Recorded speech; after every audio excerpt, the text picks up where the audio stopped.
Good evening and welcome to News Channel 8. I'm Jerome Aegean, and here's some of the top stories we have for you tonight. Praises still coming in for Senator Lorraine Berry. Somebody's fencing fences. Check your backyard. And a pretty young lady with a black belt. These stories and more are up next on News Channel 8.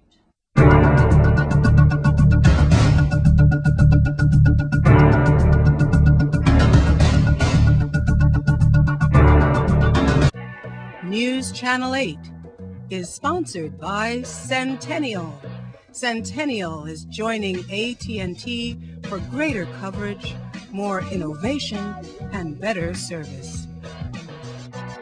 In our top story tonight, the recent death of former Senator Lorraine Berry is still being felt hard here in the territory. News Channel 8's Lee Carl has this interview. On occasions like this, I have to reflect back on a dear friend, Senator Lorraine Berry.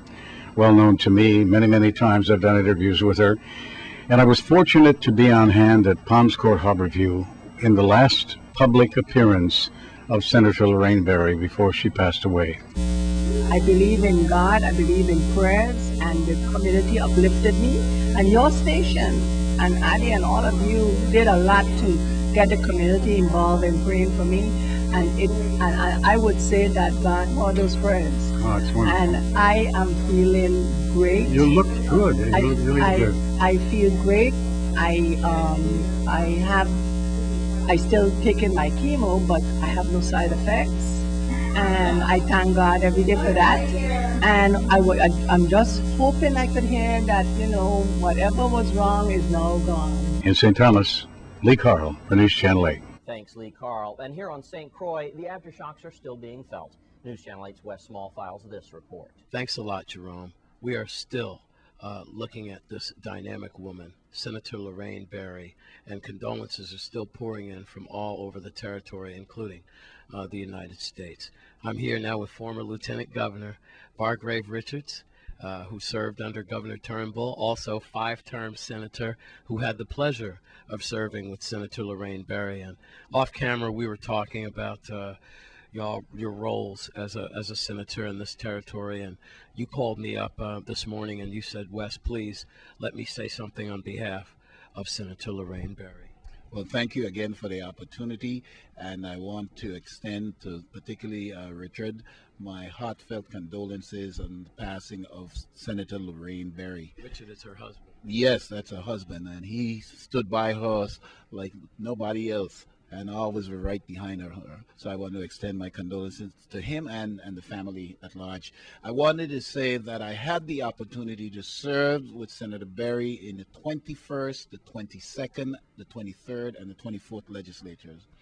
A group of us in the 22nd legislature in particular, got together and made her president of the 22nd legislature. And it was quite a feat and quite an accomplishment for Senator Berry at the time.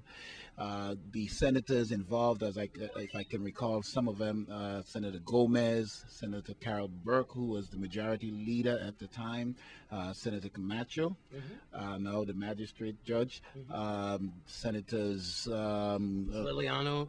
No, Liliana wasn't there at the time. I want to believe it was Senator Redfield, Holland Redfield, Senator Donna Stark, made up the majority at the time along with myself. It was an 8-member majority, and it was tough. And Senator Berry had to withstand the pressures that were brought to bear upon. Those were rough years. We had Luz in there, right? We had Burt. You had Senator Burt Bryan, Senator Chucky Hansen, Senator Celestina White. A lot of outspoken historical senators. Exactly. So it was quite stressful legislature in that year. Senator Roosevelt David, I may have missed his name. He was a part of the 8-member majority. But I wanted to say about Senator Berry, she was a fighter. She was determined. She fought the battle every single day. She worked diligently every day. When you're leaving the legislature, and I worked late, around 7:30, Senator Berry still in her office, working diligently.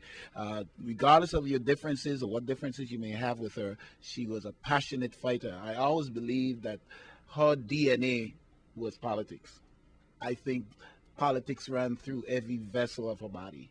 she loved politics, and she couldn't, even though she may, if she met you on the street, she will talk about, something political and what the senator is doing, what the governor is doing, etc. It was her passion. I think if some people said people are born to be certain things, I think she was born to be a politician. With former Lieutenant Governor and her colleague in the Senate, Vargrave Richards, I'm Wes Small, and again, from our entire family and staff here at News Channel 8, our heartfelt condolences to Lorraine Berry's husband, Richard, and their entire family.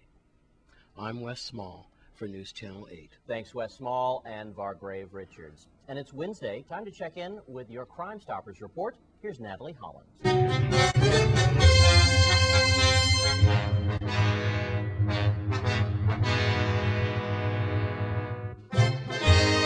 This is Natalie Hollins in for Judy Fricks. Crime Stoppers is asking your help in solving the following crimes. If you know something, say something.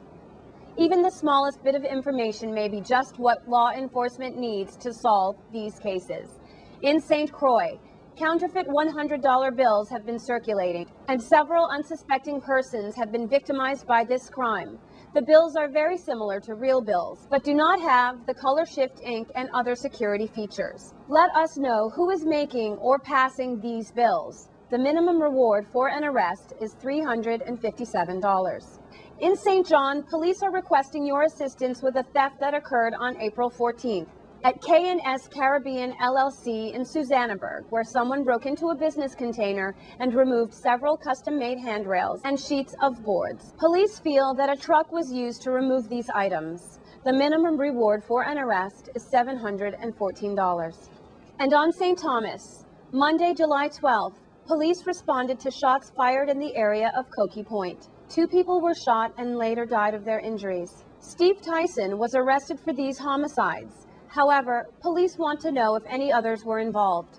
Please provide any other information you have in this case, no matter how minor it may be. Community members can submit tips on these or any other cases to www.crimestoppersusvi.org or by calling 1-800-222-TIPS. That's 1-800-222-8477.